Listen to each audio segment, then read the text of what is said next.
The bank statement sat on my kitchen table like a death sentence. Zero balance. Actually, worse than zero. Negative $47,000. I stared at the numbers until they blurred, trying to understand how my wife of 8 years had emptied our accounts, maxed out credit cards in my name, and disappeared without a trace. This happened yesterday. Tuesday morning, I woke up to find Melissa gone, her closet empty, and our financial life destroyed. The note she left was brief. I deserve better. Don't try to find me. My hands shook as I called the bank, confirmed what I already knew. Every dollar we'd saved, every penny from my software consulting business, gone. She'd been planning this for months, I realized later. Small transfers I never noticed, credit applications I never saw, a calculated extraction of everything I'd built. I sat in that kitchen for 3 hours, cycling through shock, rage, and something colder. Something that whispered I wasn't going to be her victim. I was going to be her worst mistake. The police officer looked at me with practiced sympathy. Mr. Hawkins, technically this isn't theft. She's your wife. Joint accounts mean joint access. Even the credit cards, if her name was on them. But I never authorized those cards. I pointed at the statements. She forged my signature on these applications. He sighed, making notes he probably wouldn't follow up on. You can file a report. We'll investigate. But spousal financial disputes rarely result in criminal charges. Your best option is divorce court and civil recovery. I left the station knowing I was alone in this. The legal system wouldn't help fast enough. Melissa had researched everything, found the loopholes, exploited the gray areas. Back home, I opened my laptop and started documenting. Bank statements printed and organized by date. Credit card applications with signatures that looked like mine but weren't quite right. Email confirmations I'd never seen because she'd created filters to hide them. 3 hours of work produced a timeline showing her systematic theft starting 6 months ago. My business partner, Troy, arrived at my house that evening with pizza and silence. He sat across from me, studying the documents spread across my dining table. How much total? His voice was quiet, already calculating. Negative 47 in the accounts. Another 38,000 in credit card debt she created. Our business operating account, thank God, was separate. She didn't touch that. Troy exhaled slowly. 85,000. That's not just leaving, that's demolition. When did you last see her? Sunday night. Everything seemed normal. We watched a movie, went to bed. Monday morning I had an early client meeting. When I got home at 3, she was gone. He pulled out his phone, opened something, showed me the screen. Your wife posted this 2 hours ago. The Instagram photo showed Melissa on a beach, cocktail in hand, sunset behind her. Caption read, "New beginnings with my love." A man's arm was visible around her shoulders. My stomach dropped. Troy zoomed in on the location tag. Cancun. She's in Mexico with someone else, spending your money. Couldn't sleep. Spent the night researching everything I could find about Melissa's digital footprint. Her social media accounts, still public because she was arrogant enough to think I wouldn't look or wouldn't care. Found the man in the beach photo. His name was Kyle Brennan, according to tags from 3 weeks ago. Fitness instructor, based in Phoenix. They'd been commenting on each other's posts for months. Flirty exchanges I'd never noticed because I trusted her completely. Scrolled further back through her photos. Found pictures of them together at restaurants, hiking trails, a concert. All posted while I was traveling for work or busy with clients. She'd been living a double life, documenting it publicly, and I'd been too focused on building our future to notice. Around 4 in the morning, I found something useful. A review she'd written for a resort in Cancun 2 weeks ago. Can't wait to return here next month for an extended stay. The staff is amazing. She'd planned this vacation weeks in advance. Researched the perfect place to celebrate destroying my life. Wednesday morning brought more bad news. The credit card companies wanted payment immediately. One threatened legal action if I didn't pay $12,000 within 30 days. I explained the situation, fraud by my wife, they didn't care. Your name is on the account, sir. You're responsible regardless of who made the charges. I called a divorce attorney, got an appointment for Friday. The paralegal warned me over the phone that freezing assets took time, that Melissa could spend months in Mexico beyond reach of immediate court orders. Then Troy called with an idea that changed everything. What if we don't go legal right away? His voice had that edge he got when solving complex problems. What if we use what she doesn't know against her? What doesn't she know? That you're good at what you do. That you have skills she can't imagine. That revenge doesn't always look like court battles. It sometimes looks like patience and a laptop. I understood immediately. Smiled for the first time in 2 days. Troy came over with his laptop and a plan.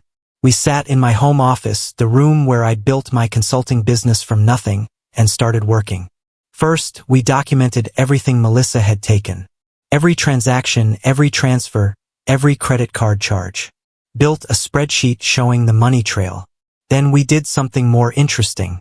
We started tracking her digital presence. Every social media post, every photo, every location tag. She was broadcasting her location constantly, showing off her escape, rubbing it in without realizing I was watching. Troy pulled up her email. How would you access that? I created our shared password system 3 years ago. Convinced her to use a password manager for security. She never changed the master password. Within minutes, we were reading her messages. Confirmation for the Cancun resort, charged to my credit card. Emails to Kyle about their future together, about the money she'd secured, about how stupid I'd been not to notice. Each message made my anger colder, sharper, more focused. The emails revealed everything. Melissa and Kyle had been planning this for 8 months. She'd been systematically draining our accounts, hiding money in a separate account I didn't know existed. Found the bank statements in her email. An account at Desert Community Bank under her maiden name, Melissa Crawford. Current balance showed $51,000. She hadn't spent everything yet, was saving most of it for their future. Kyle's messages were especially revealing. He talked about the gym he wanted to open, using her money as startup capital. Talked about moving to Mexico permanently, living cheap, making the money last years. They'd calculated everything, planned their escape, treated my life savings like their lottery winnings. Troy leaned back in his chair. So she has $51,000 in an account you're not supposed to know about. That's hidden assets in a divorce. That's fraud. Not just marital dispute anymore. I nodded slowly. But if we reveal this now, she'll move the money somewhere we can't trace. We need to be smarter. We need to wait.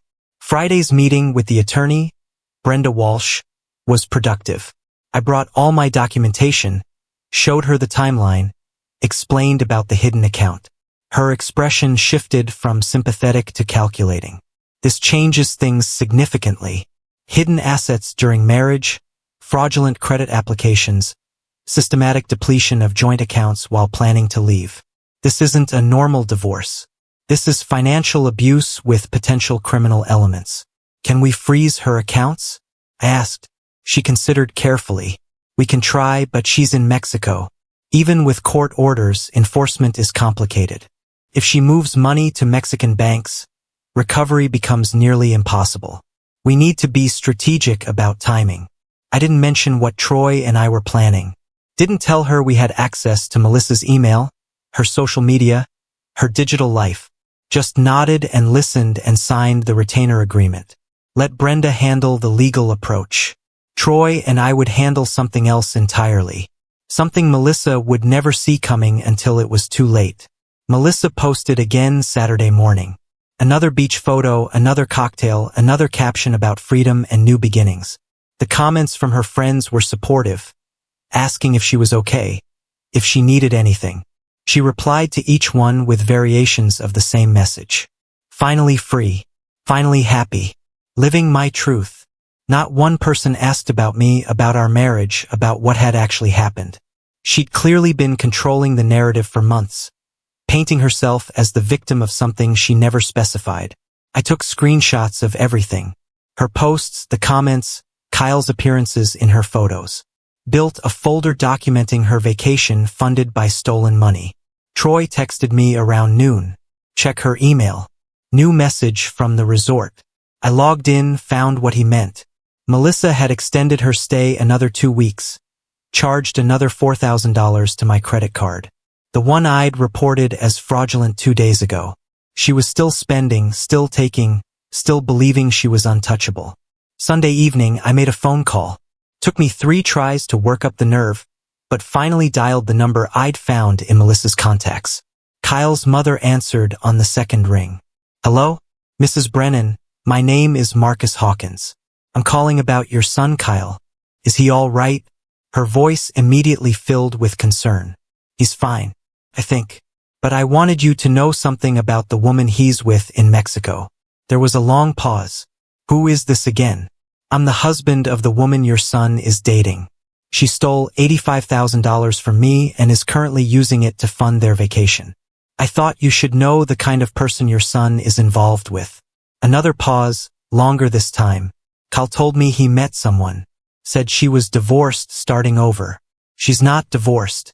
She left me 4 days ago after emptying our bank accounts and maxing out credit cards in my name. She's a thief, and she's using my money to impress your son. Would you like me to send you proof? Mrs. Brennan called Kyle that night. I know because Melissa's email showed his panicked messages an hour later. My mom knows everything. Someone called her. Said you're married. Said you stole money. What the hell is going on? Melissa's response was immediate. He's lying. We're separated.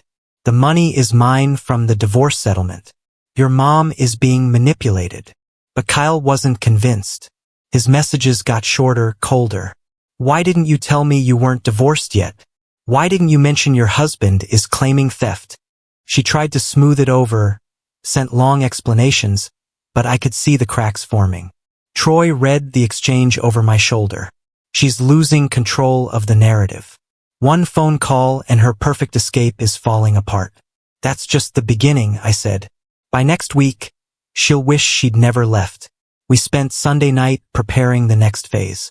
Created a detailed document showing every fraudulent transaction, every hidden transfer, every lie. Sent copies to the credit card companies with fraud reports. Sent copies to Desert Community Bank with a legal demand letter Brenda had prepared. Monday morning brought the first real consequence. Desert Community Bank froze Melissa's hidden account pending investigation of the fraud claim. She couldn't access the $51,000 she'd been saving. Her email showed panicked messages to the bank, to Kyle, to anyone she thought could help. The bank's response was firm. Due to claims of fraudulent deposits and potential criminal activity, this account is frozen until legal resolution. She tried calling me for the first time since leaving. I didn't answer. Let it go to voicemail. Her voice was shrill, desperate. Marcus, what did you do? You can't freeze my account. That's my money. Call me back immediately. I deleted the voicemail without responding. She called 6 more times that day. Each message angrier, more desperate. By the evening, her tone changed. Please, Marcus. We need to talk. I made mistakes. We can work this out. Too late for that. Way too late. The credit card companies were investigating her fraud claims. The bank had frozen her safety net. And I was just getting started.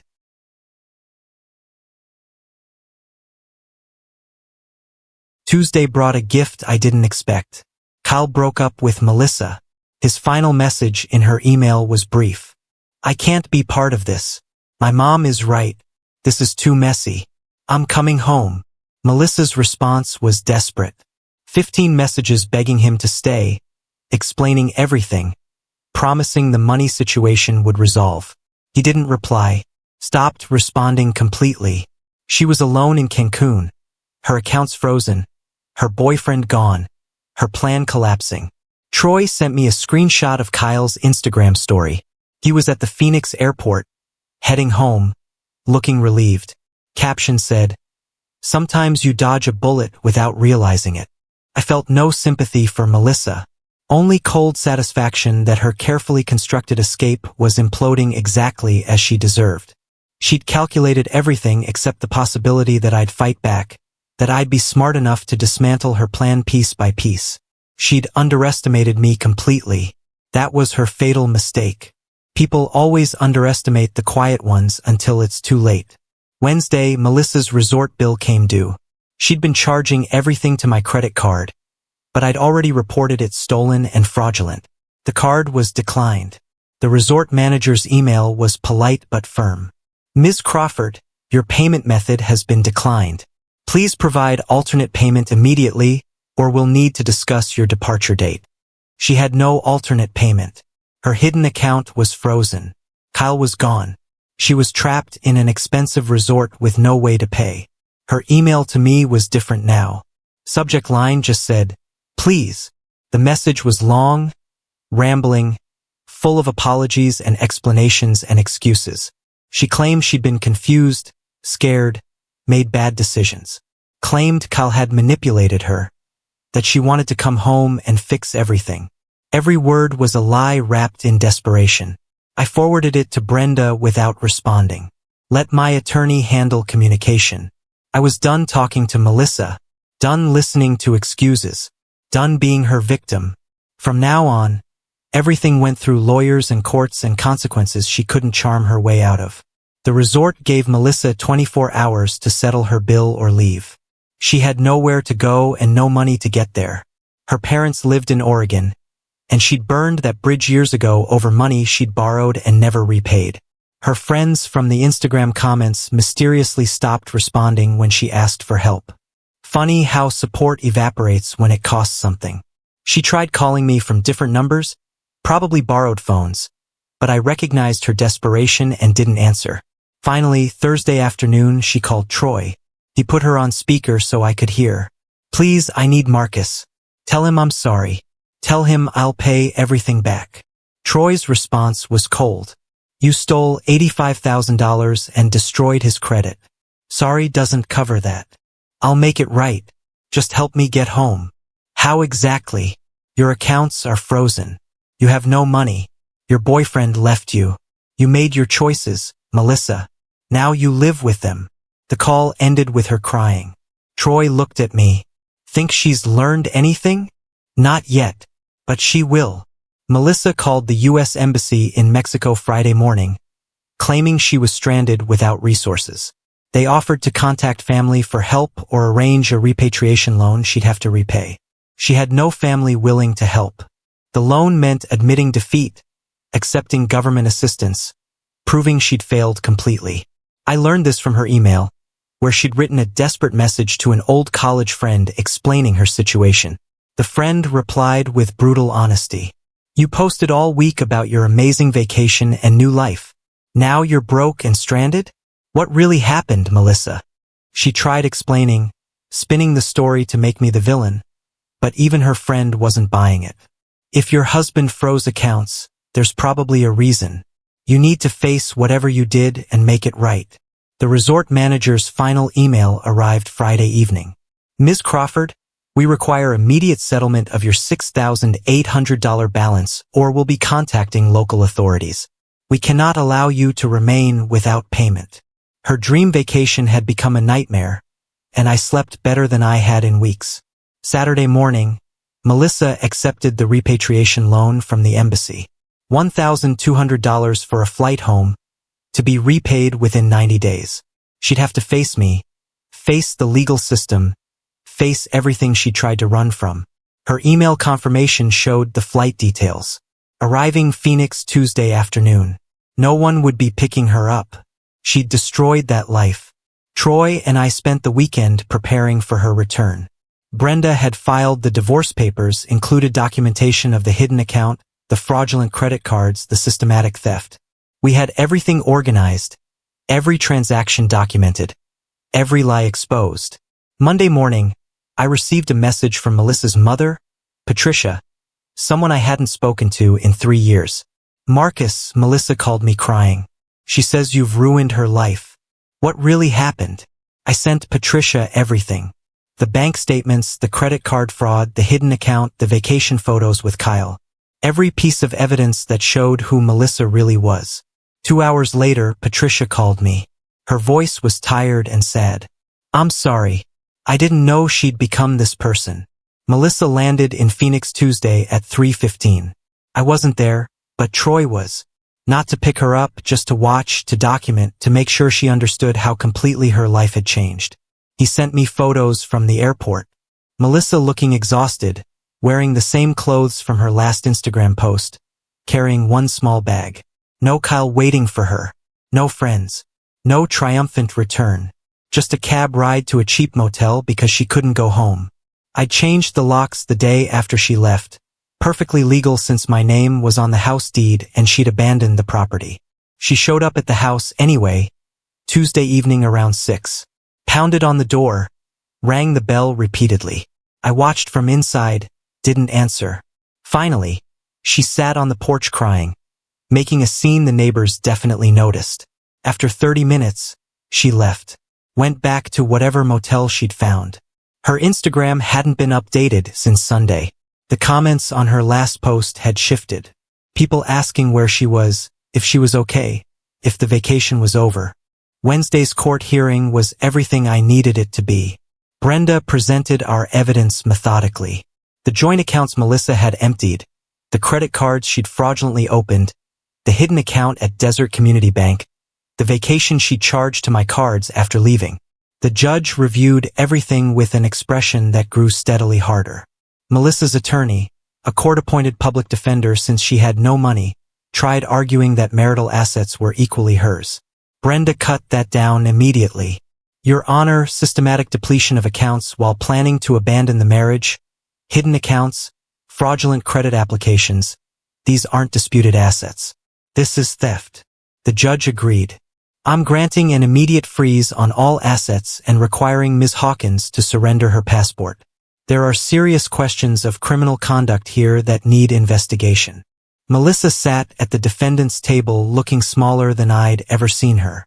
This wasn't the confident woman who'd posted beach photos and bragged about freedom. This was someone facing consequences for the first time in her life. The criminal investigation started Thursday. A detective named Orlando Vega called me, asked me to come to the station and provide testimony. I brought everything. 3 boxes of documentation, printed emails, bank statements, credit card applications with forged signatures. Sat across from Detective Vega for 2 hours explaining exactly what Melissa had done. He listened carefully, making notes, occasionally asking questions. This level of planning suggests she knew exactly what she was doing. The hidden account alone shows intent to defraud. Add the credit card fraud, and we're looking at multiple felonies. What happens now? I asked. I'll interview her, review the evidence with the prosecutor. If they decide to file charges, she's looking at serious prison time. Financial crimes at this level, especially with the fraud component, carry 5 to 10 years potentially. I felt no satisfaction, just cold acceptance. Melissa had made her choices. Now the legal system would make theirs. I didn't want vengeance anymore. I wanted justice, closure, and my money back. In that order. Melissa called me Friday afternoon, crying so hard I could barely understand her. Marcus, please. They're talking about prison. Tell them you forgive me. Tell them to drop the charges. I didn't file criminal charges. The state did. That's not my choice anymore. Please. I'll pay everything back. I'll do whatever you want. Just make this stop. Her voice was desperate, broken. Nothing like the confident woman who'd written, I deserve better, in her goodbye note. You spent $85,000 of our money on a vacation with your boyfriend. You destroyed my credit. You forged my signature on credit applications. What exactly did you think would happen? I made a mistake. People make mistakes. Mistakes are accidents. You planned this for 8 months. You knew exactly what you were doing. She sobbed harder. I'm sorry. I'm so sorry. Sorry doesn't rebuild credit. Sorry doesn't replace savings. Sorry is just a word you use when you're caught. I hung up, blocked her number. Done with conversations that went nowhere. Troy texted me an hour later. Proud of you. That took strength. The prosecutor's office filed charges Monday morning. 3 counts of identity theft, 2 counts of credit card fraud, 1 count of grand theft. Melissa's bail was set at $50,000. She couldn't make it. Sat in county jail waiting for her court date. Her Instagram account went silent. Her friends stopped commenting. The public record of her arrest was visible to anyone who searched. Her mother called me again, begging me to help Melissa make bail. She's my daughter, Marcus. Please. She made mistakes, but she doesn't deserve jail. She stole $85,000 from me, Patricia, forged my signature, destroyed my credit, spent months planning to ruin my life. What does she deserve? Patricia had no answer, just cried and hung up. I felt nothing but tired. This wasn't victory. This was just the end of something that should never have happened. Tuesday morning, Desert Community Bank released the frozen funds. $51,000 deposited into a court-controlled account to be distributed according to the divorce settlement. It wasn't everything, but it was something. A recovery Melissa never expected because she'd underestimated me completely. The divorce settlement took 6 weeks to finalize. Melissa, facing criminal charges and desperate to show cooperation, signed everything Brenda put in front of her. I got the house, my business, and $51,000 from her hidden account. She got nothing except her legal troubles and reputation. The credit card debt took longer to resolve, but with documentation of the fraud, 3 companies agreed to forgive the charges. One insisted I pay 30%. I negotiated it down to 15%, paid it, moved on. By early summer, my credit was recovering. My accounts were rebuilding. My life was mine again. Melissa's criminal trial was scheduled for August. Her public defender tried negotiating a plea deal. The prosecutor offered 3 years in prison with restitution requirements. Melissa would have to repay every dollar she stole with interest. Troy and I met for coffee in June. Sat outside watching Phoenix summer heat shimmer off the pavement. You did it, he said. Turned the tables completely. She did it to herself. I just made sure there were consequences. Most people would have just accepted the loss. Melissa accepted the plea deal in July. 3 years in state prison, restitution of $85,000 plus interest, permanent criminal record. She stood before the judge looking nothing like the woman who'd posted beach photos and bragged about freedom. The judge asked if she understood the terms. She nodded, whispered yes, looked at me once across the courtroom. I felt nothing. No triumph, no satisfaction, no closure.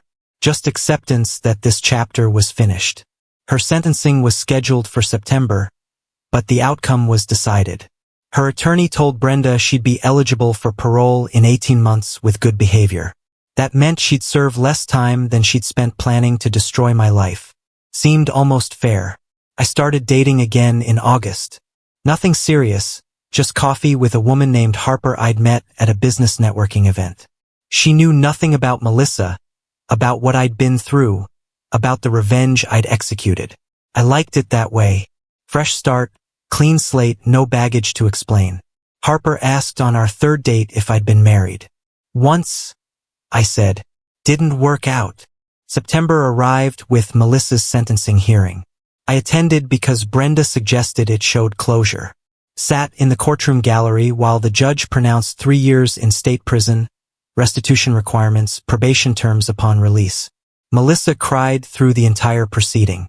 Her mother sat 2 rows behind me, also crying, probably wondering where she'd failed as a parent. I felt distant from all of it, like watching a movie about someone else's life. After the hearing, I walked out of the courthouse into Phoenix sunshine. Troy was waiting by my car, leaning against the hood. How do you feel? He asked. Done. I unlocked the car, climbed in, started the engine. Want to get lunch? Troy asked through the open window. Yeah. Something expensive. He laughed, understanding completely.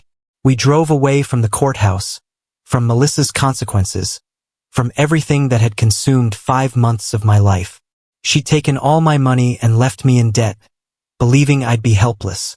Instead, I'd turned the tables in ways she never expected. Not through violence or cruelty, through documentation, patience, and consequences she'd built herself. That was the real revenge.